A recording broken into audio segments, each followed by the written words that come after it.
ಕಲಬುರಗಿ ಜಿಲ್ಲೆಯಲ್ಲಿ ಮತ್ತೆ ಜಾನುವಾರುಗಳಿಗೆ ಚರ್ಮ ಗಂಟು ರೋಗ ಕಾಣಿಸಿದ ಹಿನ್ನೆಲೆ ಆಳಂದ ತಾಲೂಕಿನ ತಡಕಲ್ ಗ್ರಾಮದಲ್ಲಿ ಎತ್ತೊಂದಕ್ಕೆ ಚರ್ಮ ಗಂಟು ರೋಗ ಬಾಧಿಸದಂತೆ ಪಶುಪಾಲನಾ ಇಲಾಖೆಯಿಂದ ಲಸಿಕೆಯನ್ನು ಹಾಕಲಾಯಿತು.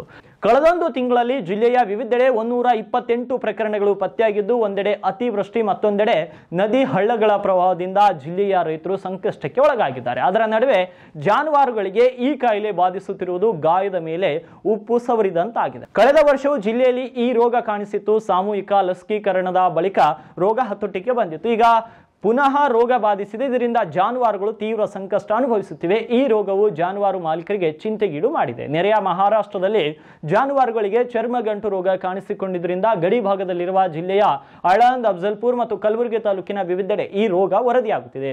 ಹಿಂದೆಲ್ಲ ದೊಡ್ಡ ಜಾನುವಾರುಗಳಿಗೆ ಬಾಧಿಸುತ್ತಿದ್ದಂಥ ಚರ್ಮಗಂಟು ರೋಗ ಈ ಸಲ 1 ರಿಂದ 6 ತಿಂಗಳ ಅವಧಿಯ ಕರುಗಳಲ್ಲಿ ಹೆಚ್ಚಾಗಿ ಕಾಣಿಸಿದೆ ಎಂಬುದು ಪಶು ಇಲಾಖೆ ಅಧಿಕಾರಿಗಳು ತಿಳಿಸಿದ್ದಾರೆ.